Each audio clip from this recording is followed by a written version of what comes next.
आज के कार्यक्रम का प्रारंभ करते हुए मैं बहन सरिता से अनुरोध करूंगा कि हमारे यशस्वी मुख्यमंत्री योगी आदित्यनाथ जी को अंगवस्त्र एवं पुस्तक देकर स्वागत करने की कृपा करें।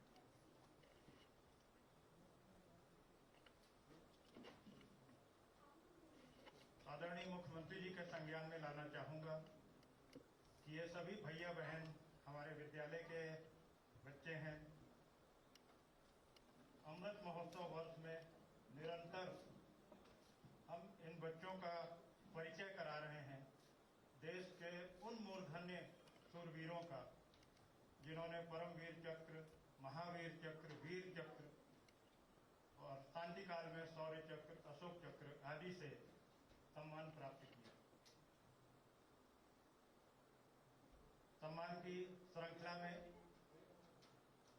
मैं अनुरोध करूंगा श्री यतीन जी भाई साहब, कृपया भैया बहन आए और श्री यतीन जी भाई साहब का अंगवस्त्र के द्वारा सम्मान करने की कृपा करें।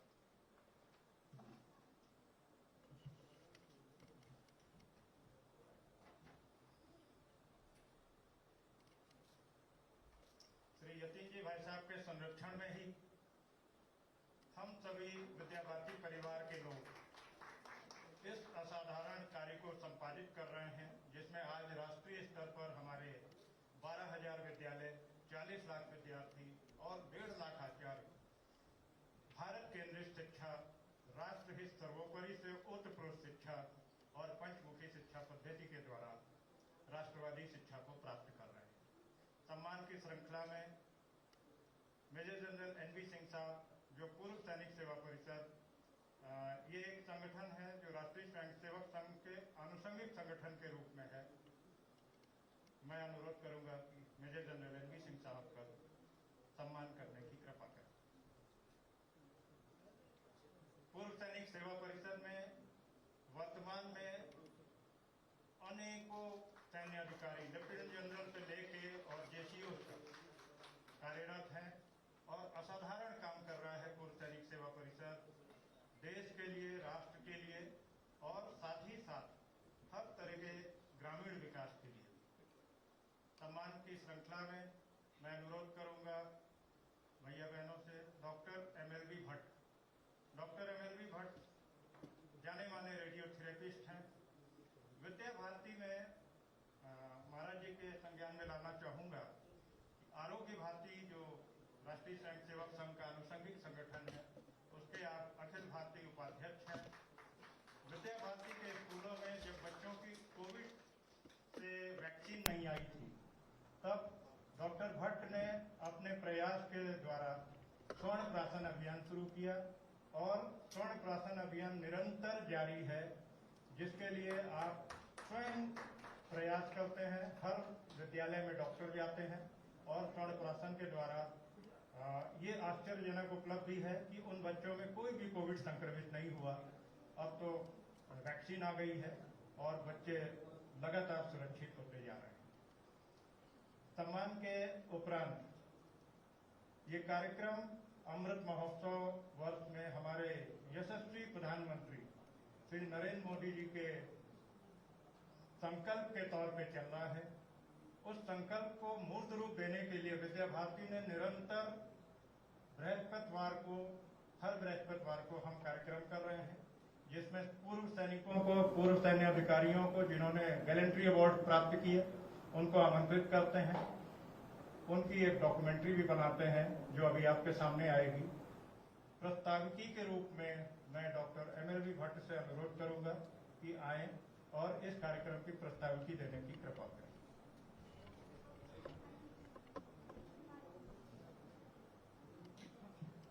धन्यवाद सौरभ जी। विद्या भारती पूर्वी उत्तर प्रदेश के प्रचार विभाग द्वारा आज़ादी के अमृत महोत्सव कार्यक्रम में हम सबका परम सौभाग्य है कि उत्तर प्रदेश के यशस्वी माननीय मुख्यमंत्री जी श्रीमान यतीन्द्र जी एवं मेजर जनरल NB सिंह साहब, सभागार में उपस्थित विद्या भारती के भैया बहन तथा सेना के वरिष्ठ अधिकारियों, चिकित्सक एवं शिक्षक गण, विद्या भारती के वरिष्ठ अधिकारी गण और अन्य गणमान्य भाई और बहन, का नमन, वंदन एवं अभिनंदन करता हूँ। आज के कार्यक्रम में मेजर जनरल सुधाकर सिंह जी पे आधारित एक डॉक्यूमेंट्री दिखानी है, लेकिन हवाई यात्रा में विलंब के कारण वो नहीं पहुंच पाए हैं। संभवतः बीच में वो ज्वाइन कर लेंगे। आज़ादी के अमृत महोत्सव कार्यक्रम में हमें सर्वप्रथम भारत के स्वतंत्रता संग्राम में आज़ादी के लिए हजारों लाखों युवाओं के द्वारा दिया गया बलिदान याद आता है। इसके फलस्वरूप वर्ष 1947 में देश को आज़ादी मिली, लेकिन 1947 में हमें मात्र राजनीतिक आज़ादी मिली, आर्थिक, सामाजिक एवं सांस्कृतिक आज़ादी नहीं मिल पाई। ऐसा मैं नहीं कह रहा हूँ, बल्कि ब्रिटेन के सबसे प्रतिष्ठित अंग्रेजी के अखबार गार्जियन के संपादकीय लेख में कहा गया, जो दिनांक 18 मई 2014 को मोदी जी की ऐतिहासिक विजय पर लिखा गया। गार्जियन लिखता है, आई कोट, आज 18 मई 2014 इतिहास में उस दिन के रूप में दर्ज किया जा सकता है जब ब्रिटेन ने आखिरकार भारत छोड़ दिया। इसके पूर्व की सत्ता उन लोगों के हाथ में थी जो अंग्रेजों की शासन सत्ता व्यवस्था जैसी ही थी। कांग्रेस पार्टी के अधीन भारत कई मायनों में ब्रिटिश राज की निरंतरता था। सार्वभौमिक मताधिकार ने भारतीयों को वोट तो दिया, लेकिन काफी समय तक आवाज नहीं दी। 1977 का आपातकाल उसकी पराकाष्ठा था। भारत के जनमानस की आकांक्षाओं ने मोदी जी को प्रधानमंत्री बनाया, न कि इसके विपरीत। अनकोट। उपरोक्त विचार गार्जियन समाचार पत्र के संपादकीय विचार हैं। अंग्रेजी मानसिकता वाली सरकार ने राष्ट्रीय स्वयंसेवक संघ जैसे राष्ट्रवादी संगठन पर 3 बार 1947, 75 और 90 में प्रतिबंध लगाया। वर्तमान भारत सरकार 1947 में प्राप्त राजनीतिक आज़ादी को पूर्ण आज़ादी में परिवर्तित करती नजर आ रही है। यहाँ पर यह स्मरण करना आवश्यक है कि उत्तर प्रदेश में परम श्रद्धेय योगी जी के प्रादुर्भाव को उपरोक्त धारा के विकास की निरंतरता के रूप में देखा जा सकता है। इस नए सशक्त, समर्थ एवं विकसित भारत राष्ट्र को देखने का अवसर हमें कोविड महामारी के दौरान मिला। कोविड महामारी 2020 में एक वैश्विक आपदा के रूप में आई। इसने पूरे देश को, पूरे विश्व को हिला दिया। इस वैश्विक आपदा को भारत देश ने एवं उत्तर प्रदेश सरकार ने एक ऐतिहासिक अवसर में बदल दिया। कोविड बीमारी में सभी औषधियों सुविधाओं को पूरे देश में निःशुल्क उपलब्ध कराया गया। पूरे विश्व में एजिथ्रोमाइसिन, हाइड्रोक्सीक्लोरोक्विन, आइवरमेक्टिन और यहाँ तक कि पैरासिटामॉल की कमी महसूस की गई, लेकिन भारत में तथा उत्तर प्रदेश में सभी नागरिकों को निर्बाध, निःशुल्क सभी औषधियाँ उपलब्ध कराई गई। क्या प्लाज्मा थेरेपी, क्या रेमडेसिविर, क्या वेंटिलेटर, क्या ऑक्सीजन और ब्लैक फंगस जैसा संक्रमण, सबका सफल प्रबंधन उत्तर प्रदेश में किया गया। विश्व का कोई भी विकसित एवं संपन्न राष्ट्र अपने सभी नागरिकों का निःशुल्क इलाज नहीं कर पा रहा था। केवल भारत ही एक सशक्त एवं समर्थ राष्ट्र के रूप में अपने नागरिकों के लिए खड़ा रहा। प्रारंभ में देश में ventilator, surgical mask, N95, PP kit की नितांत कमी थी और देश आयात पर निर्भर था। इसकी कमी को तुरंत दूर किया गया और हम आत्मनिर्भर बने। भारत सरकार की समस्त योजनाओं को उत्तर प्रदेश के यशस्वी मुख्यमंत्री जी के कुशल नेतृत्व में लागू करने में अग्रणी भूमिका रही।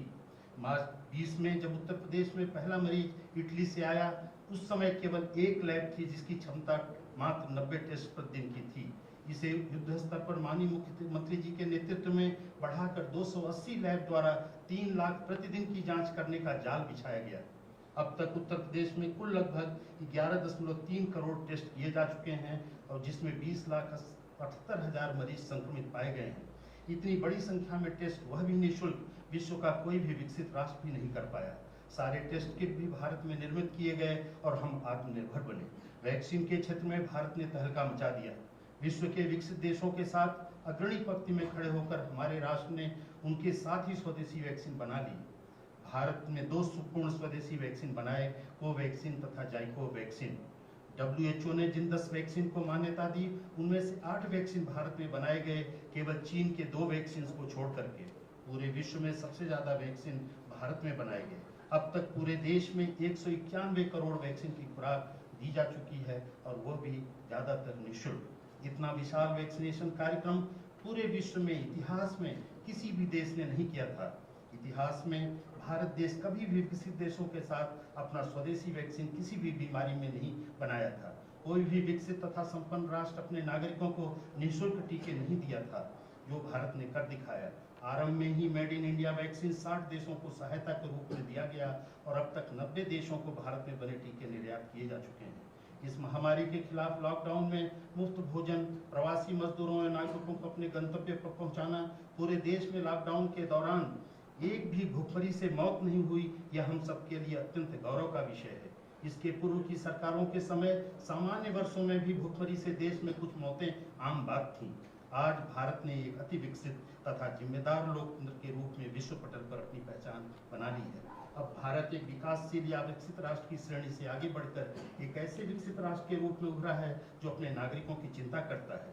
इस सफलता का उद्घोष कोविड काल में वुहान से अपने छात्रों को चीन से सफलतापूर्वक भारत लाना, ईरान में कोविड लैब की स्थापना करते हुए नागरिकों को सकुशल अपने देश में लाना, मध्य एशिया के अन्य देशों से भी अपने नागरिकों को सकुशल निःशुल्क भारत पहुंचाना, और यह सब उपरोक्त सभी उपलब्धियां इसलिए संभव हुई क्योंकि प्रधानमंत्री आयुष्मान योजना, प्रधानमंत्री जनऔषधि योजना, अमृत फार्मेसी योजना, आत्मनिर्भर भारत योजना एवं मेक इन इंडिया तथा नेशनल डिजिटल हेल्थ मिशन द्वारा स्वास्थ्य सेवाओं उत्पादन का एक जाल पहले ही बिछाया जा चुका था। आज भारत किसी भी चुनौती एवं आपदा का सामना करने में सक्षम है। यही वास्तव में हमारी आज़ादी का अमृत महोत्सव है। जैसी उपलब्धि मैंने कोविड काल में गिनाई, वैसी उपलब्धियां शिक्षा, रोजगार, कृषि, व्यवसाय, आधारभूत संरचना तथा उत्पादन में भी हुई। समय अभाव से मैं सबका वर्णन नहीं कर सकता, लेकिन सुधी जन स्वतः इसकी जानकारी प्रामाणिक स्रोतों से प्राप्त कर सकते हैं। कोविड काल में उत्तर प्रदेश सरकार ने 11 करोड़ से ज्यादा निःशुल्क टेस्ट और 32 करोड़ से ज्यादा वैक्सीन की डोज देकर एक अनूठी उपलब्धि प्राप्त की। उत्तर प्रदेश के कोविड प्रबंधन की प्रशंसा WHO ने भी की, जिसके मात्र हकदार हमारे यशस्वी माननीय मुख्यमंत्री जी हैं। मोदी जी एवं योगी जी का भारत आज विश्व गुरु बनने के मार्ग पर अग्रसर हो चुका है। हमारे सेना के रणबांकुरे हमें बाह्य सुरक्षा देते हैं, लेकिन आंतरिक सुरक्षा के बिना कोई सभ्यता फल फूल नहीं सकती। आदरणीय योगी जी ने उत्तर प्रदेश को आंतरिक सुरक्षा प्रदान की है और उन्होंने विकास पुरुष के रूप में नए मानक एवं मानदंड स्थापित किए हैं। हमारे लिए परम सौभाग्य की बात है, हम सब ऐसे प्रदेश के निवासी हैं और हमें ऐसे पौरुषपूर्ण, समर्थ, सशक्त, ऊर्जावान, कर्मयोगी, तपस्वी मुख्यमंत्री के रूप में परम श्रद्धेय आदरणीय योगी जी प्राप्त हुए हैं। उनके सामने ज़्यादा न बोलते हुए उनको सुनने की इच्छा के साथ मैं अपनी वाणी को विराम देता हूँ। भारत माता की जय। वंदे मातरम। धन्यवाद डॉक्टर साहब। जो भी सेनानी या सूरवीर यहाँ पे आते हैं, हम उनकी बाइट्स लेते हैं, उनके अनुभव लेते हैं। महाराज जी के संज्ञान में लाना चाहूँगा कि अपने इर्द गिर्द महावीरों को देख के हमारे भैया बहन, उनके अभिभावक सभी बहुत प्रेरणा लेते हैं और अनंत काल तक वो प्रेरणा जारी रहे, इसलिए डिजिटल माध्यम से हम उनकी डॉक्यूमेंट्री रिलीज करते आ रहे हैं। आज इस डॉक्यूमेंट्री में मेजर जनरल सुधाकर जी हीरो हैं। मेजर जनरल सुधाकर जी को सुबह 8:45 की फ़्लाइट से जयपुर से लखनऊ आना था। अनफॉर्चुनेटली फ़्लाइट बहुत डिले हो गई, इसलिए हमने उनको ऑनलाइन कनेक्ट किया है। मैं माननीय मुख्यमंत्री जी से अनुरोध करूंगा कि इस डॉक्यूमेंट्री को रिलीज करके सदा सदा के लिए डिजिटल माध्यम में उपलब्ध कराने की कृपा करें।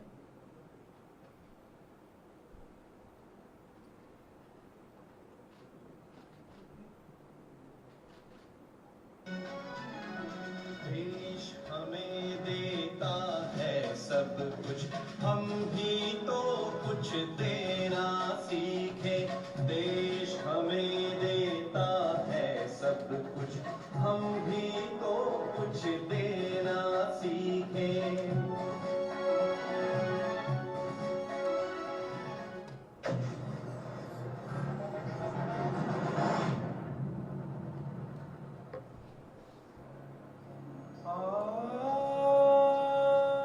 लगभग समय जितना ही प्राचीन,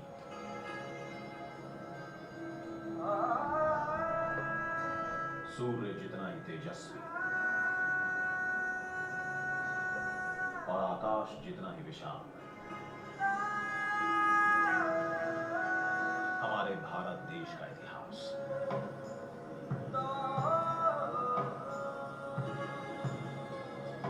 ज्ञान, विज्ञान और समृद्धि से सजा इतिहास।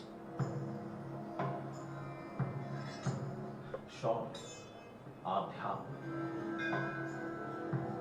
और कलाकारी से छलकता इतिहास।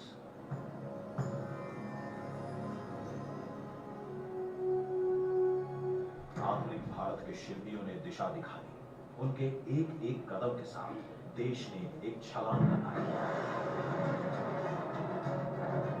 सवेरों का देश जिसे कहते थे, वही पहले प्रयास में मंगल तक पहुंचा।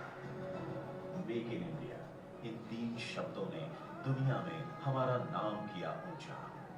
आज हर घर में बिजली है, हर हाथ में मोबाइल फोन है, हर जेब में डिजिटल पहचान, हर खाते में डायरेक्ट बेनिफिट, हर रसोई में स्वच्छ ईंधन और हर आवास में इज्जत घर है। स्वच्छता और योग नए भारत के संस्कार हैं। वसुधैव कुटुंबकम, पूरा विश्व हमारा परिवार है।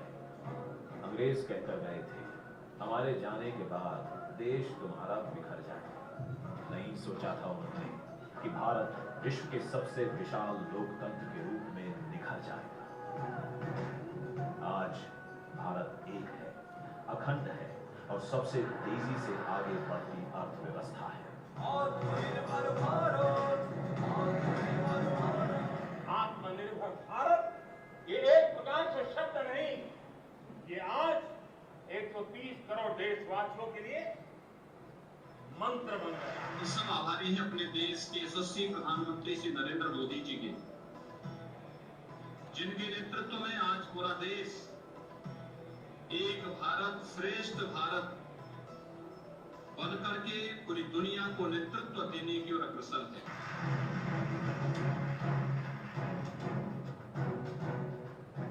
आइए मनाते हैं स्वतंत्रता, एकता, विकास और लोकतंत्र के 75 साल।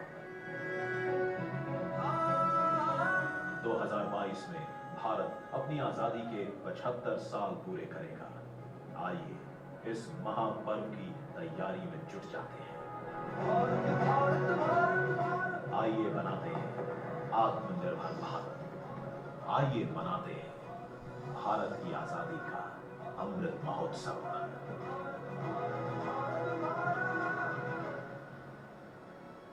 सूरज हमें रोशनी देता, हवा नया जीवन देती है। मैं उड़ीसा राज्य का रसालपुर विलेज बालासोर डिस्ट्रिक्ट को बिलोंग करता हूँ। मेरे पिताजी एक फ्रीडम फाइटर हुआ करते थे और क्लास 5 पास थे उन दिनों में। स्कूल जब जाते थे वो मेरे को याद है 40 किलोमीटर पैदल जाना पड़ता था डेली।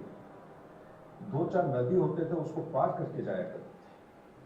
और माताजी मेरे वो डेफ एंड डम्ब थे, क्या बोलते थे किसी को समझ में नहीं आता था और हम क्या बोलते थे ये भी हमें नहीं पता है, हमको समझ में आता था कि, लेकिन श्रद्धा और उनकी आशीर्वाद और प्रेम की वजह से आज हम इस स्थान पे आए हैं। पिता माता तो भगवान से भी ऊंचे स्थान पे होते हैं।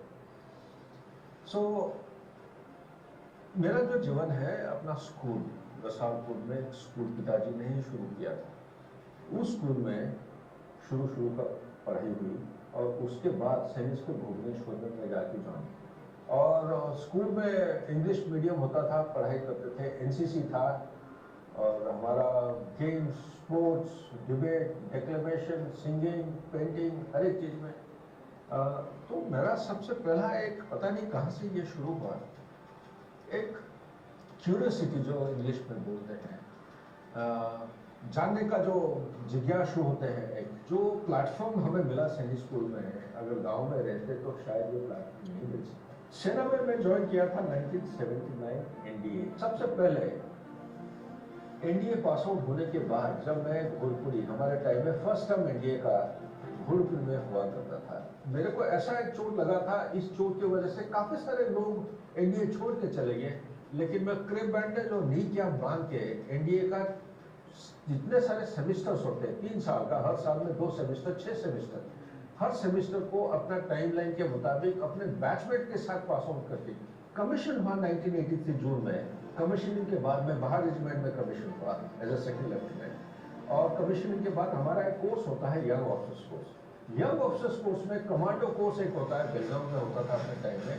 एक दिन रात को दुश्मन के इलाके में हम जा रहे थे एक रडार स्टेशन को बर्बाद करने के लिए अंधेरे में। उसमें 7 जना हमारे जो पोस्टमेट थे 7 of us we fell into a blind well. और वो ब्लाइंड वेल में गिरने के बाद काफी गहरा कुआं था, तो उसमें घुटना, वही दाहिने वाला घुटना फिर से चोट। कहते हैं कि ये कमांडो कोर्स बहुत ही टफ कोर्स हमारे टाइम में काफी लंबे 42 दिन का होता था, आजकल थोड़ा टाइम कम हो गया, शायद 32 दिन हो गया है। 10 kilometre, 16 kilometre, 20 kilometre, 32 kilometre, 40 kilometre का रन करते थे। पिट्ठू जो है 32 किलो वजन उठा के हथियार लेके भागते थे। जब पलटन में वापस आया था, ऑपरेशन ब्लू स्टार से पलटन वापस आई थी, पलटन का पोस्टिंग हो गया नागालैंड, ब्लू स्टार से हम वापस आए थे, तो उस समय उसी के साथ फील्ड एरिया, नागालैंड एक फील्ड एरिया हुआ करता था, तो मेरा पोस्टिंग पलटन के साथ आ गया था कोर ऑफ मिलिट्री पुलिस। सबसे पहला चीज है डर को हटाओ। नंबर 2, एक सिलेक्शन ऑफ एम, आपका एम क्या है लाइफ में, मुद्दा क्या है, उसको सिलेक्ट करो। मेरा मुद्दा था कि मैं दुश्मन को देखना चाहता था कि किस तरह मेरे तरफ फायर कर रहा है, अपना सर को मैं छुपा के अपने आप को बचाना चाहता था। एक तजुर्बा मेरा एक मन में था, और फिर मौका लेते ही सर को ऊपर उठा के, हथियार को उठा के उसी दुश्मन जो गोली मारा था उसको मैं नीचे गिराना का मेरा मकसद था। और जो कि पूरा हुआ। कारगिल की लड़ाई के टाइम में मैं सियाचिन ग्लेशियर में था, मेरे ऊपर जो दुश्मन फायर कर रहा था स्नाइपर, उसको मैंने मार डाल के गिरा। सियाचिन ग्लेशियर ज्वाला कॉम्प्लेक्स में, ये कारगिल लड़ाई के टाइम की कहानी है। और तीसरा चीज सबसे इंपॉर्टेंट है, एम तो जो मुद्दा आप सिलेक्ट कर लेते हैं, लेकिन जब तक आप उसको मेंटेन नहीं करेंगे, बार बार बदलते रहेंगे, तो आप आगे नहीं बढ़ सकते।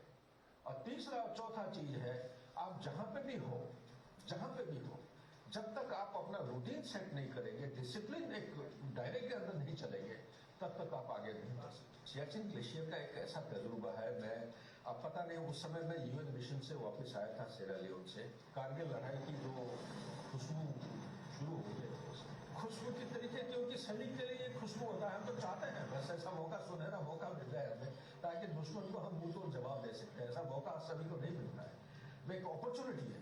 बाकी लोगों को सब चैलेंज की तरह समझ, मैं तो कह रहा हूँ ये अपॉर्चुनिटी है, सुनहरा मौका है, बस उनको सबक सिखाना है, चाहे पाकिस्तानी हो चाहे किसी। सियाचिन टेन्यूर से पहले क्या होता है, एक साल 1.5 साल पहले प्लानिंग शुरू हो जाती है। ऊपर चढ़ते समय सीओ साहब आके मेरे को पूछे, जहाँ पे डिपार्चर पॉइंट था, स्टार्ट पॉइंट, कि सुधाकर क्या इरादा, किस इरादे के साथ तुम जा रहे हो और किस इरादे के साथ आओ। उस समय मेरे को उस सवाल की जवाब पता नहीं क्या पूछ रहे थे कि क्या मैं चढ़ाई नहीं हूँ, क्या इरादा पूछ रहे मेरे को। मैं बोला सर 64 ले जा रहा हूँ, 64 लेके आऊंगा।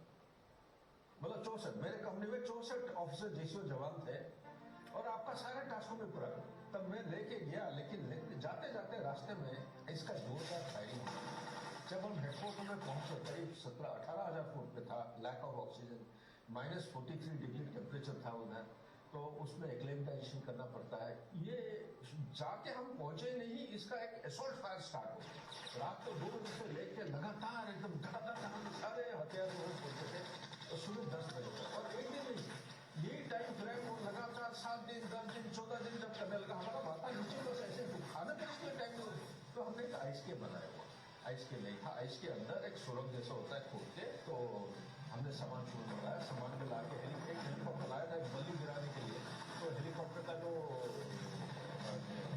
तेल रोटर है, इसके ऊपर गोली लगी, और फिर भी हेलीकॉप्टर वापस चला गया। मेजर जनरल अतुल पट्टा वो आएगा, हमें गनी बैग, वो काफी सारे डिगिंग टूल्स, सीजीआई शीट, बहुत कुछ उन्होंने सप्लाई किया, यही बनाया। एक शुक्रवार का दिन था। अच्छा, ये जो फायरिंग हुआ, फायरिंग की वजह से मेरे 6 एमएमजी बर्बाद हो गए थे, मतलब काफी डिफेक्टिव हो गए थे।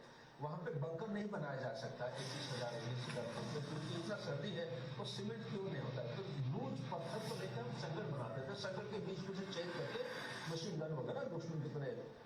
6 मेरे एमएमजी बर्बाद हो गए थे, एक एपीवीटी बर्बाद हो गया था, लेकिन कोई जवानों को चोट नहीं लगा था। सब गुस्से में थे बड़ा कंपनी वाले कि इनको मुंह तोड़ जवाब दें। और 7 ही दिन के अंदर पाकिस्तान में सियाचिन का टर्नओवर होता है, हर 30 दिन में एक बार टर्नओवर होता है, तो हमारा 90 दिन का टर्नओवर है। तो उनका जब टर्नओवर हुआ, उस समय सीओ साहब का एक मैसेज आया था सुबह सुबह कि तेरे ऊपर, यह ऑपरेशन कारगिल विजय है ना, उस समय की बात है, कि आपके ऊपर पाकिस्तानी एसएसजी का अटैक आ रहा है, मेरे पास रेडियो ट्रांसक्रिप्ट, मतलब पाकिस्तानी रेडियो कम्युनिकेशन का ट्रांसक्रिप्ट हमारा मिलिट्री इंटेलिजेंस से दिया, क्या तुम तैयार हो? मैं कि सर हमेशा तैयार। तो उसके बाद ये जो 7-8 दिन का टाइम था, एक भी हमारा हिंदुस्तान का पॉलिसी कि 7 राउंड, मोटर का 7 राउंड से ज्यादा अगर फायर करना हो तो आपको हायर हेडक्वार्टर, पीछे जो हायर हेडक्वार्टर है उनसे परमिशन लेना पड़ता है। तो मैंने क्या किया था, सियाचिन के बर्फ के नीचे बहुत सारे गोला बारूद, बम, शेल्स, खाना पीना, चॉकलेट, सब कुछ, कोई कमी नहीं है। केरोसिन, बर्फ के नीचे से हमने करीब 180 के आसपास शेल्स निकाल के थे। तो इसी तरह जब वो अप्रोच करने लगे 6 किलोमीटर, तो मेरा जो मोटर प्लेटून कमांडर नहीं था, एक एनसीओ था, बोला सर हमें लगाते हैं दूर से हम भी नहीं। उसके बाद 3 किलोमीटर है, सब सीएसएफ से इंश्योर सबको सर अभी तो छूट जाएंगे, मैं कोई नहीं छोड़ता है। सो आए 1000 गज, फिर 900, फिर 700, फिर 500, सब पीछे पड़िए सर अभी ये निकल जाएंगे सर, कोई नहीं निकले। जब वो 250 गज हमारे बंदूक के सामने बिल्कुल killing area first class defined था, जैसे ही अंदर आए तीनों के तीनों गाड़ी मोड़ दी। मुझे अभी जाओ, अभी ये ने वो मोटर बहुत ही कारगर इफेक्टिव एक हथियार सिस्टम है, जिससे फायरिंग डाला, तीनों के तीनों एडीपीज को बर्बाद कर देते। और नेक्स्ट 10-15 डेज तक हम अपना पैसिव नाइट विजन डिवाइसेस से ये देखा करते थे कि वो पाकिस्तानी आके इनका जो मोटर रेमेंट्स है जवानों का आके वापस लेके जाते थे रात में, क्योंकि इससे मूवमेंट रात के टाइम में हुआ करता था, दिन के टाइम में। एनसीसी है, नेशनल कैडेट कोर, मैं तो सिर्फ इतना ही कहूँगा, ये एक ऐसा संगठन है, ऐसा एक संस्था है, दो देश को, हमारे जैसे है ना यूनिटी इन डाइवर्सिटी कहते हैं, ये देश को बांध के रखता है नेशनल कैडेट, ये एक ऐसा संस्था है। और दूसरा चीज मैं कहूँगा कि नेशनल कैडेट कोर में उसको कैसे हम तरक्की और कर सकते हैं, क्या इससे हम विशेष सूचना क्या दे सकते हैं हमारे दर्शकों को। सबसे बड़ा चीज आपको ध्यान रखना चाहिए कि आर्म फोर्स, चाहे आप सैनिक हो या ना हो, चाहे आप दुकानदार हो या न्यूज़पेपर आप लिख रहे हो या रिपोर्टर हो, सबके सब एक सैनिक की तरह काम करना चाहिए। और सैनिकता क्या है, मैं 3 चीजें आपको बताऊंगा। जब एक आर्मी ऑफिसर कमीशन होता है चैटवुड हॉल का, फिलिप चैटवुड जो है, उनका एक मोटो है, the nation comes first, the safety, welfare and comfort of the nation comes first, always and everything. ये आपको सभी को, सबका दायित्व है, इसको नहीं मानना। दूसरा है द मैन यू कमांड, आपके नीचे जो कमांड में है उनका ease, comfort and welfare comes next. जहां पे भी जो भी आप पोजीशन में काम कर रहे हैं, कोई ना कोई आपके नीचे होगा, कोई ना कोई आपके ऊपर होगा, तो नीचे वालों का सेवा करना आपका दूसरे नंबर पर आता है। और तीसरा नंबर आता है आपकी खुद की वेलफेयर, खुद की कंफर्ट, खुद का ईज। अगर कुछ समय बचता है तब आप ये मत पूछिए कि देश आप क्या कर सकता है, आपको ये पूछना चाहिए कि मैं क्या कर सकता हूँ देश के लिए। तब जाके हम देश के सही रास्ते में कदम कदम बढ़ाए जा, खुशी की गीत हम गा सकते हैं, सब मिलके कंधा से कंधा मिला के आगे की तरफ तरक्की कर सकते हैं। भारत माता की, भारत माता की, भारत।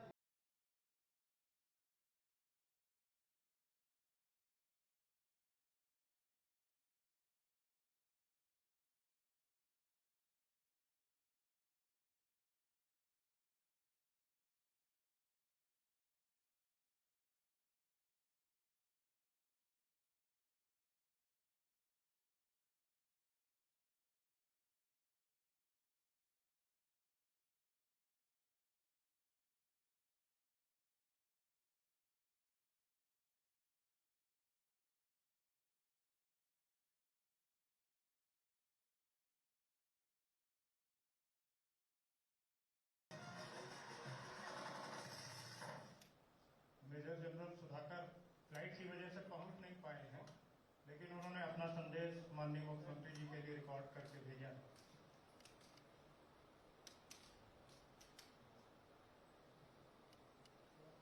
जय हिंद।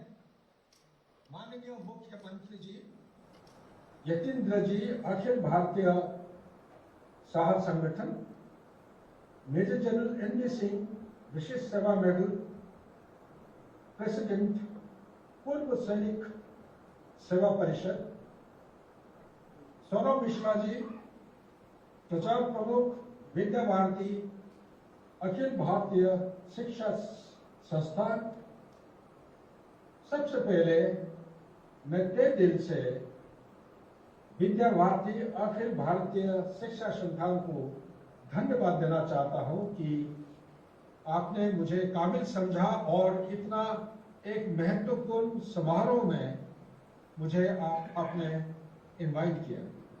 अफसोस की बात है कि बहुत कोशिश के बावजूद फ्लाइट लगातार डिले होने की वजह मैं आप सबके बीच में उपस्थित नहीं हो पाया। उम्मीद है और यही आशा करता हूं कि आने वाले समय में मुझे एक मौका मिलेगा ताकि मैं मुख्यमंत्री जी से आशीर्वाद प्राप्त कर सकूं। इसी के साथ क्योंकि मुझे एक मौका दिया गया है, अनुरोध किया गया है कि देशवासियों के लिए एक छोटा सा मैसेज छोड़ूं। मैं सिर्फ एक घटना ऐसा घटी हुई है मेरे लाइफ में जो हमारे ऑडियंस और देशवासियों को मद्देनजर रखते हुए मैं शेयर करना चाहता हूं। 2019 अक्टूबर-नवंबर के महीने में एज कर्नल महा रेजिमेंट में देहरादून विजिट के लिए गया था, एक्स सर्विसमैन महा रेजिमेंट सभी से मिलने के लिए। और अपना भाषण को छोटा करते हुए जैसे ही मैं खत्म करके दूसरे इंक्लूजन की तरफ जा रहा था, एक हमारे बच्चों की जो स्पेशल चिल्ड्रन है रेजिमेंट के, तो एक छोटी 7 साल उम्र की एक लड़की भागते हुई आई और मेरे गोद पे उछल के बोलने लगी कि अंकल मैं एक कविता अपने पिता के बारे में डिसाइड करना चाह रही हूँ। तो मैंने बोला बेटे आप डिसाइड करो। तो डिसाइड करने के बाद कविता लंबा होने के नाते और समय को मद्देनजर रखते हुए सिर्फ मैं इतना ही कहूंगा, उनकी जो 4 लाइन में सिर्फ पढ़ के सुना रहा हूं। वो ये कहना चाह रही थी कि जितना भी लहू था बहा दिया वतन के वास्ते, एक कतरा भी ना रखा तन के वास्ते। मरते तो हैं सब लोग, मौत होती है सबकी, पर मौत वही जो आए वतन के वास्ते। और बाद में उन्होंने 4 लाइन डिसाइड करके सबको सुनाए थे। तो लड़की का ये कहना था, और अपने पापा की तरह मैं चाहती हूँ कोई नेक काम हो जाए, मेरी ही हर सांस देश के नाम हो जाए। जो सर झुके तो सामने तिरंगा हो, जो सर उठे तो वतन को प्रणाम हो जाए। अब आप सब मेरे साथ बोलिए मेरी पापा की जय, देश के शहीद अमर रहे भारत माता की जय। तब मैंने पूछने लगा कि बेटा आप हो कौन, तो आप अकेले कहां से आए हो? कि तो छोटी लड़की सर को घुमा के बोलने लगी कि माँ मेरे पीछे से आ रही है। तो मुझे कौन है माँ? तो माँ आने लगी, उसके साथ एक बेटा था, ज्योति है उसके नाम। तो ज्योति पास में जब आई फिर मैंने पूछा ज्योति आप कर क्या रहे हो? कि सर कुछ नहीं, घर में हूँ और कोशिश करके एसएसपी सर्विस सिलेक्शन बोर्ड के लिए एक वीर नारी का वैकेंसी है, बहुत प्रयास किया हूँ लेकिन 3 बार में रिजेक्ट हो चुका। तो मैंने बोला बेटा आप चिंता मत करो, आप मेरे सामने आए हो और ये सिर्फ बटालियन की जिम्मेवारी नहीं बल्कि पूरी रेजिमेंट का रिस्पॉन्सिबिलिटी है। तो उनको एक स्पेशल कोचिंग दिया गया। ज्योति का सिलेक्शन 4थी बार हुई। ओटीए में 11 महीना ट्रेनिंग के बाद आज के दिन में वो कमीशन ऑफिसर है और लेफ्टिनेंट रैंक में। तवांग के रास्ते में एक जगह का नाम है टेंगाज, ऑर्डिनेंस में अभी वो नौकरी कर रहे हैं। मैं सिर्फ हमारे देशवासियों को और आने वाले पीढ़ियों के लिए यही कहना चाहूंगा कि कोशिश करने वालों का कोई हार नहीं होती, लहरों से डरकर कोई नौका पार नहीं होती। इसी के साथ मैं मुख्यमंत्री महोदय को बहुत बहुत तहे दिल से धन्यवाद देना चाहता हूं और मेरा ये दुर्भाग्य की बात है कि इनके बीच में मैं आ नहीं पाया और यही उम्मीद करूंगा आने वाले समय में भगवान जरूर मुझे एक मौका देंगे ताकि मुख्यमंत्री महोदय से मैं आशीर्वाद प्राप्त कर सकूं। धन्यवाद। धन्यवाद। शायद मेजर जनरल सुधाकर जी हमारे बीच होते तो उनके आभा मंडल से हम सभी लोग ब्रॉडकास्ट माध्यम से जुड़े हुए हमारे लाखों भैया बहन और अभिभावक जरूर लाभान्वित होते। मुख्यमंत्री जी का समय बहुमूल्य है, बहुत व्यस्तता है, बहुत सारे दायित्व हैं। इनके बीच में कुछ पुस्तकों के विमोचन की अपेक्षा है। सबसे पहले मैं lieutenant general BN Prasad ji से अनुरोध करूंगा कि आप अपनी पुस्तक जो मुख्यमंत्री जी का संज्ञान में लाना चाहूंगा कि कोविड काल में आपने KGMU में बहुत काम किया, उसी कोविड के ऊपर इन्होंने ये पुस्तक लिखी है और पल्मोनरी मेडिसिन के वर्ल्ड के जाने माने डॉक्टर भी हैं। आपकी पुस्तक का विमोचन श्री मुख्यमंत्री जी का।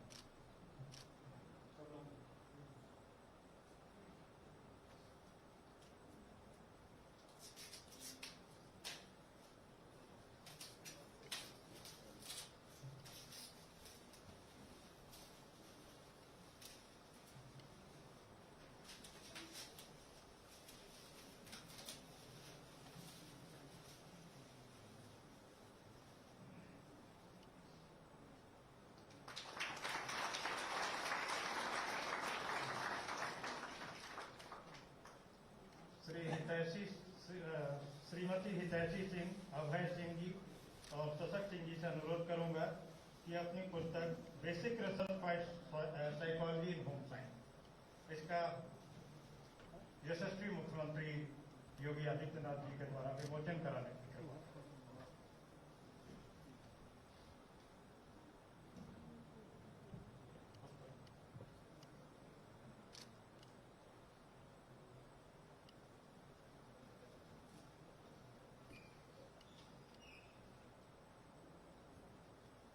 मुख्यमंत्री जी का संज्ञान में लाना चाहूंगा कि आप कृषि विज्ञान केंद्र, आरिकुल कॉलेज, डिग्री कॉलेज, आयुर्वेदिक कॉलेज आदि के माध्यम से समाज को शिक्षा के क्षेत्र में असाधारण लाभ दे रहे हैं। अगली कड़ी में मुख्यमंत्री जी के संज्ञान में लाना चाहूंगा कि भारतवर्ष में सुदूर वनवासी क्षेत्रों, आदिवासी क्षेत्रों, पर्वतीय क्षेत्रों जहां पे शिक्षा का प्रकाश नहीं पहुंच पा रहा था, वहां पे एकल अभियान ने 1,06,000 एकल विद्यालयों के माध्यम से शिक्षा की ज्योति जलाई। आज की वर्तमान व्यवस्था में आप बहुत सफल तरीके से ग्रामीण अंचलों में काम कर रहे हैं, दूर गांवों तक। हमारे प्रधानमंत्री श्री नरेंद्र मोदी जी की अपेक्षा के अनुरूप जनजातीय योद्धाओं के ऊपर अमृत वर्ष में एक पुस्तक लिखने की संकल्पना थी। जनजातीय योद्धाओं के बारे में बहुत कम जानकारी है।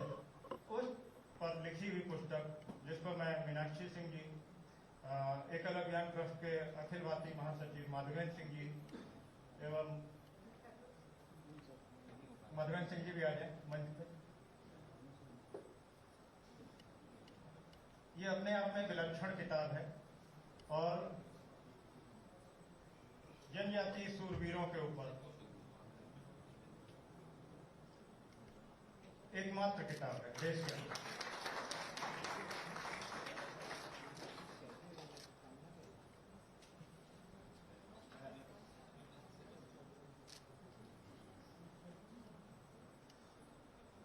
मुख्यमंत्री जी का संज्ञान में लाना चाहूंगा, 18वीं शताब्दी में भारतवर्ष के बहुत से लोगों को गुलाम बना के कई देशों में अंग्रेज लेके गए।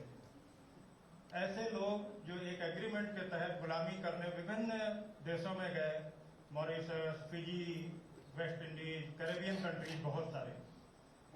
धीरे धीरे उनको अपनी भारत की संलग्नता, भारत से कैसे उनका जुड़ाव हो, इसकी चिंता हुई। आज ऐसे 70-80 लाख लोगों का एक समूह बन गया विश्व में, जिसको गिरमिटिया बोलते हैं। और ये गिरमिटिया मुख्यमंत्री जी के संज्ञान में लाना चाहूंगा। उत्तर प्रदेश और बिहार के ज्यादातर 90% लोग उत्तर प्रदेश बिहार के निवासी हैं। ऐसे गिरमिटिया लोगों को जो सैकड़ों वर्ष से भारत से बाहर विदेश में हमारे नाम का, हिंदुत्व की पहचान का, हिंदू देवी देवताओं का, इनकी उपासना करते आ रहे हैं। हमारे बीच में आज उनके पैटर्न, वर्ल्ड गिरमिटिया ऑर्गेनाइजेशन के पैटर्न श्री चंद्र प्रकाश जी मौजूद हैं। श्री चंद्र प्रकाश जी ने गाय के ऊपर एक बड़ी विलक्षण पुस्तक अभी तैयार करवाई है। चंद्र प्रकाश जी लखनऊ बल्कि उत्तर प्रदेश के जाने माने व्यक्ति हैं। यूनिवर्सल बुक सेलर्स के नाम से आप, जब हम लोग पढ़ते थे तब से आप ही की किताब की दुकानों से पुस्तक मिलती थी। तो आप मुख्यमंत्री जी को पुस्तक भेंट करें। आप गिरमिटिया लोगों के बारे में कुछ आने वाले समय में चर्चा भी करेंगे। समय सीमित है, कार्यक्रम तेज गति से चलाना है। अभिभावकों और बच्चों की अपेक्षा है मुख्यमंत्री जी को सुनना। मुख्यमंत्री जी का संभाषण ओज से भरा हुआ, तेजस्विता से भरा हुआ और उत्साहवर्धन करने वाला। आपके व्यक्तित्व से ही अमृत महोत्सव वर्ष में बहुत सारे लोगों को प्रेरणा मिलती है। मैं अनुरोध करूंगा माननीय मुख्यमंत्री जी योगी आदित्यनाथ जी से कि कृपया हमारे सभी भैया बहनों, अभिभावकों और हॉल में उपस्थित विभिन्न सेना के अधिकारियों, शिक्षाविद, डॉक्टर, समाज के लोगों को मार्गदर्शन करने की कृपा करें।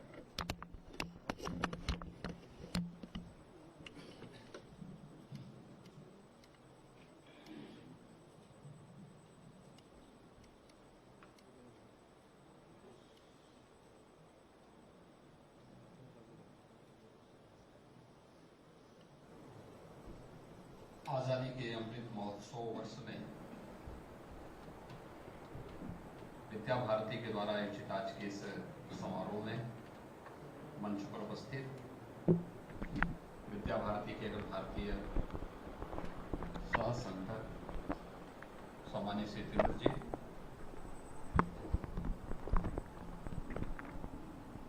Major general NB Singh ji, professor MLB Bhatt ji, आज के इस समारोह में उपस्थित सभी उपस्थित महानुभाव, विद्या भारती से जुड़े हुए सभी पदाधिकारीगण,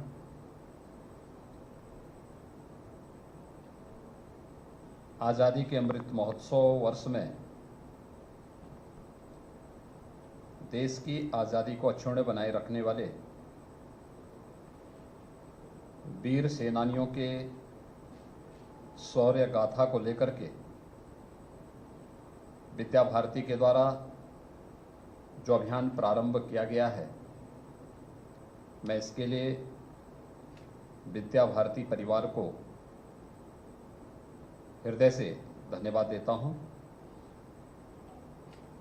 इस पूरे अभियान की सराहना करता हूं और इस पूरे अभियान के साथ जुड़े हुए सभी पदाधिकारियों का हृदय से अभिनंदन भी करता हूं। अभी आपने मेजर जनरल सुधाकर जी को सुना है। देश की आज़ादी को अक्षुण्य बनाए रखने के लिए भारत के सैनिकों का शौर्य और पराक्रम पूरी दुनिया स्वीकार करती है। सम और विषम परिस्थितियों में देश के लिए और राष्ट्र प्रथम की भावना के साथ कार्य करने का उनका जज्बा न केवल वर्तमान बल्कि भावी पीढ़ी को भी एक नई दिशा देती है। और यह कार्यक्रम विद्या भारती के द्वारा प्रारंभ किया गया है। विद्या भारती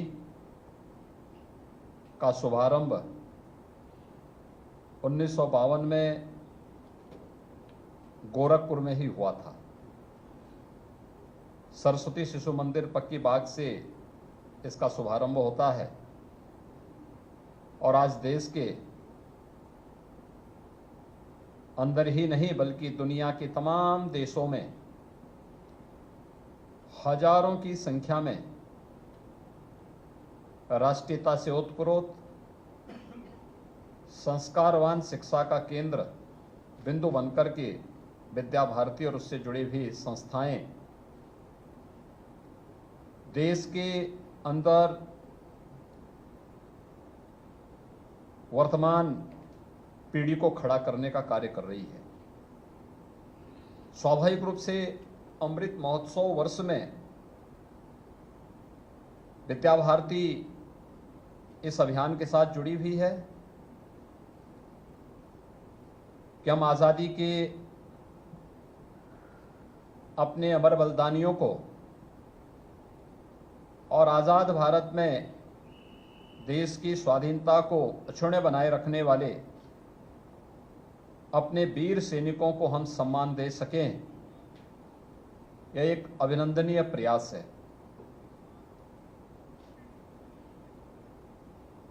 यह प्रत्येक नागरिक के मन में देश की आज़ादी के प्रति एक नया जज्बा भी पैदा करता है। भाइयों बहनों, यह हम सबका सौभाग्य है कि देश की आज़ादी के अमृत महोत्सव वर्ष के हम साक्षी बन रहे हैं। यह देश जब 15 अगस्त 2022 को अपनी आज़ादी के 75 वर्ष पूरा कर चुका होगा, हम आने वाली पीढ़ी को यह बताने की स्थिति में होंगे कि देश जब अपना आज़ादी का अमृत महोत्सव मना रहा था, उस समय क्या कार्यक्रम देश के अंदर हुए थे और क्या संकल्प पूरे देशवासियों ने लिया था। हम आभारी हैं प्रधानमंत्री मोदी जी के, जिन्होंने अमृत महोत्सव वर्ष को अमृत काल के रूप में पूरे देश को जोड़ने के एक नए संकल्प के साथ इसे आगे बढ़ाने का कार्य किया है। देश वही है, लेकिन नेतृत्व बदलने के साथ देश के लोगों के मन में, प्रत्येक नागरिक के मन में कैसा नया विश्वास जागृत होता है, आज इस देश के अंदर वह देखने को मिल रहा है। सरकारें कैसे संवेदनशील होकर के बिना भेदभाव के शासन की योजनाओं को समाज के प्रत्येक तबके तक पहुंचाने का कार्य करे, यह आज हम सबको देखने को मिल रहा है। कहने के लिए 1947 में देश स्वतंत्र जरूर हुआ था, लेकिन आजादी के जिन संकल्पों को लेकर के देश के महान स्वतंत्रता संग्राम सेनानियों ने अपने आप को बलिदान किया था, क्या स्वतंत्र भारत ने तत्काल रूप से आजादी के उन अमर बलिदानियों की भावनाओं के अनुरूप भारत को आगे बढ़ाने का कार्य किया था? क्या भारत के अंदर बिना भेदभाव के एक भारत श्रेष्ठ भारत की इस परिकल्पना को साकार करने के उस पवित्र अभियान के साथ क्या ईमानदारी के साथ आगे बढ़ा गया था? क्या ये सच नहीं कि आजादी के तत्काल बाद तुष्टीकरण की राजनीति ने इस देश को फिर से न केवल सांप्रदायिक विभाजन की ओर अग्रसर किया था, बल्कि जातिवाद, क्षेत्रवाद, भाषावाद, उग्रवाद, अलगाववाद, नक्सलवाद की चपेट में हम इस देश को लगातार आजादी के बाद से धकेलते गए। और एक ऐसी भी स्थिति पैदा हो गई थी जब देश की सत्ता के खिलाफ आम जनमानस का आक्रोश सड़कों पर बोलता हुआ दिखाई दे रहा था। लेकिन परिवर्तन भी होता है और हर एक आविष्कार उस समय की आवश्यकता के अनुरूप भी जन्म ले लेती है। और मुझे लगता है कि इस देश ने प्रधानमंत्री मोदी जी के यशस्वी नेतृत्व को उसी एक रूप में लेकर के देखा है। आज जब देश के प्रत्येक नागरिक को बिना भेदभाव के शासन की योजनाओं के साथ जोड़ा है, अभी 30 मई को प्रधानमंत्री मोदी जी के देश के प्रधानमंत्री के रूप में 8 वर्ष का सफल कार्यकाल का एक भव्य आयोजन होगा। इन 8 वर्षों में आप देखेंगे कि कैसे 70 वर्षों तक ये देश कहां रेंगता रहा और इन 8 वर्षों में किन नई ऊंचाइयों को प्राप्त करता हुआ दिखाई दे रहा है। इन 8 वर्षों में हर एक नागरिक के घर में, हम हर एक गरीब के घर में शौचालय का निर्माण कर सके। 10 करोड़ ऐसे शौचालय उन गरीबों के घर में बनाने का कार्य हुआ। 3 करोड़ से अधिक गरीबों को एक आवास उपलब्ध हो जाए। 8 करोड़ परिवारों के घर में स्वस्थ ईंधन देने के लिए एलपीजी के निःशुल्क सिलेंडर उपलब्ध करवा दिए जाएं। 4 करोड़ घरों को जो आजादी के बाद से कभी भी जिन्होंने विद्युत क्या होती है, उसकी लाइट का एहसास क्या होता है, इसको नहीं देखा था, आजादी के 70 वर्षों के बाद उन्हें इस चीज का एहसास हो पाया। इस देश के अंदर सांप्रदायिक विभाजन की जड़ें कहां पर हैं, अलगाववाद, नक्सलवाद और अलगाववाद की जड़ें कहां पर हैं, इस पर प्रहार होना चाहिए। आजादी के बाद पहली बार प्रधानमंत्री मोदी जी के नेतृत्व में देश उस कार्यक्रमों को आगे बढ़ाने का कार्य कर रहा है। कश्मीर में धारा 370 को समाप्त करने का कार्य रहा हो, या फिर हमें अपने सांस्कृतिक मूल्यों की स्थापना के लिए भी लड़कर के काम करना है। प्रधानमंत्री मोदी जी ने जहां कश्मीर में धारा 370 को समाप्त करने में किसी भी प्रकार का कोई संकोच नहीं किया। अगर देश की आवश्यकता है और देश से उग्रवाद सदैव के लिए समाप्त होना है, तो कश्मीर में धारा 370 सदैव के लिए समाप्त होनी ही चाहिए। एक दृढ़ संकल्प प्रधानमंत्री मोदी जी के अंदर जहां देखने को मिला, वहीं देश की आस्था का सम्मान भी होना चाहिए। अयोध्या में भगवान राम के भव्य मंदिर के निर्माण का कार्यक्रम भी आज देश सफलतापूर्वक आगे बढ़ाने का कार्य कर रहा है। जो लोग कहते थे ये कार्य करेंगे तो दंगा हो जाएगा, सांप्रदायिक विभाजन हो जाएगा। हम अभिनंदन करेंगे उन सभी पक्षों का जिन्होंने अयोध्या में राम मंदिर के मुद्दे को सांप्रदायिक सौहार्द के रूप में, राष्ट्रीय एकात्मता के रूप में लिया और सभी पक्षों ने न्यायालय के फैसले का सम्मान किया क्योंकि वह सच था और उस सच्चाई को सभी पक्षों ने जाति, मत, मजहब से ऊपर उठ करके एक भारत श्रेष्ठ भारत की परिकल्पना को साकार करने के उस अभियान के रूप में लिया है। और यही तो भारत की सबसे बड़ी ताकत है। जब भारत 135 करोड़ की आबादी का भारत बोलता है, उसकी अपनी एक ताकत दुनिया के सामने एक नई धमक के रूप में आती है। जब भारत विभाजित होकर के बोलता है, जाति, मत, मजहब, क्षेत्र, भाषा और तमाम अन्य वादों में विभाजित होता है, तो अखंडित आवाज हमारी आवाज को दबाने का कार्य करता है। और इसलिए एक स्वर से पूरे भारत को बोलने की आवश्यकता है। और आजादी का अमृतकाल एक भारत श्रेष्ठ भारत की उसी परिकल्पनाओं को साकार करने के लिए प्रधानमंत्री मोदी जी के नेतृत्व में चलाए जाने वाले अभियान का हिस्सा है। आपने देखा होगा कि अनेक चुनौतियों से जूझते हुए अभी विगत 2 वर्षों से इस सदी की सबसे बड़ी महामारी का सामना पूरा देश कर रहा है, पूरी दुनिया कर रही है। और मुझे लगता है कि अकेले भारत का नेतृत्व ऐसा है, प्रधानमंत्री मोदी जी के नेतृत्व में, जिन्होंने कोरोना कालखंड में पहले दिन से लेकर के लगातार अब तक पूरे देश को निरंतर मार्गदर्शन कर रहे हैं, नेतृत्व दे रहे हैं और विपरीत परिस्थितियों में सामने खड़े होकर के परिणाम की चिंता किए बगैर जनता के साथ उनके सुख दुख में सहभागी बनने का कार्य भी कर रहे हैं। पहली बार हुआ है, ये देश आजाद 1947 में हुआ, लेकिन पहली बार हुआ किसी महामारी का 9 महीने के अंदर वैक्सीन बनकर के तैयार हो गया। नहीं तो दुनिया के अंदर जब वैक्सीन समाप्त हो जाता था, बीमारी समाप्त हो जाती थी, तब भारत के अंदर वैक्सीन पहुंचता था। किसी महामारी के अंदर बीमारी से कम, लेकिन बीमारी के बाद जो उसका साइड इफेक्ट होता था उसके रूप में ज्यादा मौतें होती थी। यानी महामारी के बाद भूखमरी से ज्यादा मौतें होती थी। देश के अंदर 80 करोड़ लोगों को 2 वर्षों तक निःशुल्क खाद्यान्न उपलब्ध करवाना इस सरकार की संवेदनशीलता का ही उत्कृष्ट उदाहरण है। हर व्यक्ति को फ्री में वैक्सीन देना है। 200 करोड़ वैक्सीन की डोजेस देश को उपलब्ध करा देना इस भारत सरकार की, प्रधानमंत्री मोदी जी की देश के नागरिकों के प्रति बिना भेदभाव के वैक्सीन देने में कोई जाति, मत, मजहब, क्षेत्र, भाषा नहीं देखा गया। सबको वैक्सीन, फ्री में वैक्सीन, फ्री टेस्ट, फ्री उपचार, फ्री में राशन, फ्री में वैक्सीन। और उस कालखंड में भी यह देखने को मिला, कोरोना के कारण सभी क्षेत्र प्रभावित हुए थे। क्या अर्थव्यवस्था का क्षेत्र हो, क्या शिक्षा का क्षेत्र हो, क्या स्वास्थ्य का क्षेत्र हो, स्वास्थ्य कर्मियों ने बहुत अच्छा काम किया। अपनी जान को जोखिम में डाल करके दूसरों की जान को बचाना है। हमारे स्वास्थ्य कर्मी, कोरोना वॉरियर्स लगातार इसके लिए कार्य करते रहे। देश का नेतृत्व लगातार इसके लिए प्रोत्साहित करता रहा।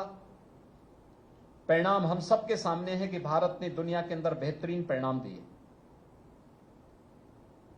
लेकिन कोरोना कालखंड में शिक्षा क्षेत्र सर्वाधिक प्रभावित होने वाला क्षेत्रों में से एक था। और उस कालखंड में इस आवश्यकता की पूर्ति कैसी हो, ऑनलाइन एजुकेशन का प्लेटफॉर्म भी, डिजिटल प्लेटफॉर्म भी उपलब्ध करवाने का जो कार्य भारत सरकार ने अलग अलग प्लेटफॉर्म के माध्यम से प्रारंभ किए। देश ने देखा है आवश्यकता के अनुरूप उस प्रकार की आवश्यकता सरकार उपलब्ध करा रही है, उसका आविष्कार करके उसे उपलब्ध कराने का कार्य कर रही है। और मुझे प्रसन्नता है कि उस डिजिटल प्लेटफॉर्म से विद्या भारती ने भी अपने आप को जोड़ करके 40 लाख विद्यार्थियों को इस योजना, इस सेवा के साथ जोड़ने का कार्य किया है। हमें तकनीक से नहीं भागना है, हमें रूढ़िवादिता के खिलाफ आवाज उठानी है। किसी भी उस दुष्प्रवृत्ति के खिलाफ जो हमें, हमारे विकास को बाधित करता हो, हमारी एकता में बाधक हो, हमारे एक स्वस्थ और समर्थ भारत के निर्माण में जो बाधक होती हो, हमें उस प्रकार की दुष्प्रवृत्ति के खिलाफ आवाज उठानी है। लेकिन तकनीक को अपनाने में कहीं भी अपने आप को पीछे नहीं रखना है।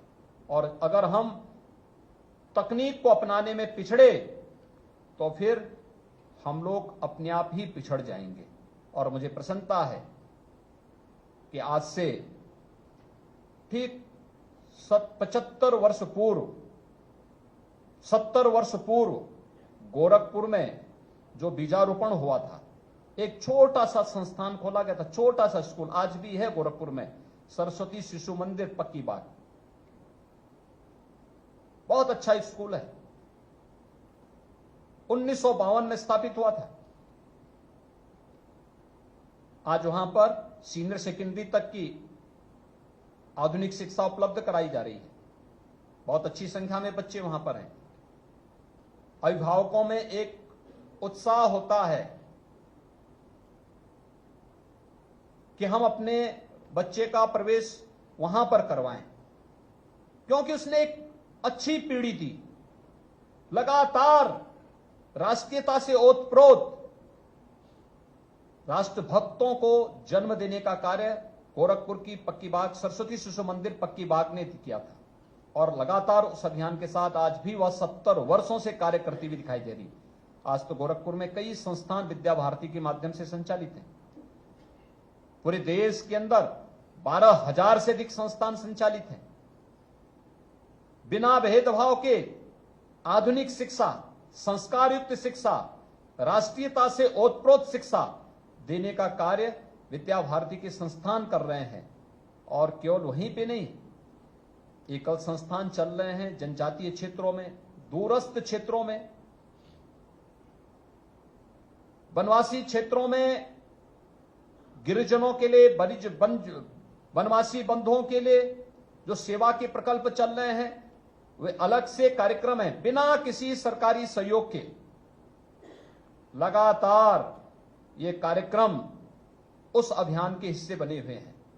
और आज डिजिटल प्लेटफॉर्म पर भी कोरोना कालखंड में विद्या भारती ने अपने आप को जोड़ने का जो अभिनव प्रयास किया, अत्यंत अभिनंदनीय है। अमृत महोत्सव कालखंड में अपने पूर्व सैनिकों का सम्मान, जिन्हें अलग अलग प्रकार के वीरता के पुरस्कार प्राप्त हुए, उन्हें यहां पर अलग अलग अवसरों पर आमंत्रित करके और उनके द्वारा रोचक शब्दों में अपनी बात को भैया बहनों के सामने प्रस्तुत करना, उन्हें भी उसी के अनुरूप बनने के लिए प्रेरणा देना एक अच्छा और सराहनीय प्रयास है। मैं विद्या भारती के इस प्रयास के लिए इसकी सराहना करता हूं। अपने पूर्व सैनिकों का पूरा सम्मान करते हुए विद्या भारती के इस पूरे अभियान को हम जन जन तक पहुंचाने का कार्य कर सकेंगे, इस विश्वास के साथ अमृत महोत्सव के संकल्प के साथ हम सबको जुड़ना होगा। यह अमृत महोत्सव वर्ष हमारा 2000 यानी 15 अगस्त 2022 को संपन्न होगा, लेकिन आगामी 25 वर्षों की हमारी कार्य योजना क्या होनी चाहिए, इस कार्य योजना के साथ हम सबको जुड़ना होगा। और इन 25 वर्षों के कार्यकाल के साथ जब ये देश अपनी आजादी का शताब्दी महोत्सव मना रहा होगा, उस समय हमें कैसा भारत चाहिए, उस भारत को बनाने के लिए हर एक क्षेत्र का व्यक्ति जो जिस क्षेत्र में है, ये केवल सरकार अकेले इस कार्य को नहीं कर सकती। शिक्षा के क्षेत्र में, स्वास्थ्य के क्षेत्र में, कृषि के क्षेत्र में, वित्तीय समावेशन के क्षेत्र में, रोजगार के क्षेत्र में, उद्यमिता के क्षेत्र में, अलग अलग क्षेत्र में हर एक व्यक्ति की अपनी भूमिका है। मीडिया के क्षेत्र में, जो जिस क्षेत्र में काम कर रहा है, हर एक व्यक्ति ईमानदारी के साथ अगर अपने कर्तव्यों का निर्वहन करते हुए आजादी के इस अमृत काल को अपने जीवन का ध्येय बना करके कि हमें एक सशक्त और समर्थ भारत का निर्माण करना है जो दुनिया को नेतृत्व देता हुआ दिखाई दे। भाइयों बहनों, कोई कारण नहीं किस प्रकार का भारत का निर्माण न हो सकता हो। अवश्य हो सकता है। प्रधानमंत्री मोदी जी ने विगत 8 वर्षों के अंदर अपने परिश्रम से, अपने पुरुषार्थ से, अपने व्यक्तित्व और अपने विजनरी नेतृत्व के माध्यम से वह करके दिखाया है।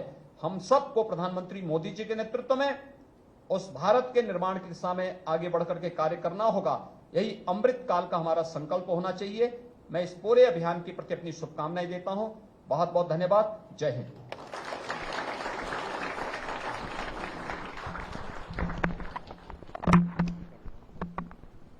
धन्यवाद मुख्यमंत्री जी। निश्चित रूप से आपकी सराहना, आपका संदेश हम सभी लोगों के लिए प्रेरणा का स्रोत है, नई ऊर्जा का प्रवाह है और इस ऊर्जा के माध्यम से विद्या भारती आपकी सोच, आपके संकल्पों के अनुरूप निरंतर तेजी से बढ़ते हुए इस संपूर्ण भारत भूमि पर एक ऐसा प्रभाव डालेगी जिसको 75 वर्ष पूरे होने के बाद शताब्दी वर्ष में आप स्वयं देखेंगे। आप युवा हैं, आप उस समय नेतृत्व करता होंगे। आपके संज्ञान में लाना चाहूंगा कि इसी भवन के इसी फ्लोर के ऊपर विद्या भारती ने कोविड पीरियड में ही अपने डिजिटल स्टूडियो स्थापित कर दिए थे और इन स्टूडियो के माध्यम से हम लोग लेटेस्ट कंटेंट, सबसे अच्छा कंटेंट बना रहे हैं और सभी तरह के विद्यार्थियों के लिए प्राइमरी से लेके हायर सेकेंडरी तक बहुत ही अच्छे कंटेंट के साथ में हम लोग हैं। आपसे अनुरोध रहेगा कि कार्यक्रम इस हॉल से निकल के आप एक बार अगर स्टूडियो देखेंगे तो हम लोग कृतार्थ रहेंगे। कार्यक्रम सीमित अवधि के लिए है। मैं आज के कार्यक्रम के अध्यक्ष, राष्ट्रीय स्वयं सेवक संघ के वरिष्ठ प्रचारक, विद्या भारती के अखिल भारतीय सह संगठन मंत्री, हम लोगों के मार्गदर्शक, हम लोगों के अभिभावक श्री जतीन जी भाई साहब से अनुरोध करूंगा कि अपने अध्यक्षीय उद्बोधन द्वारा हम सभी लोगों का मार्गदर्शन करें।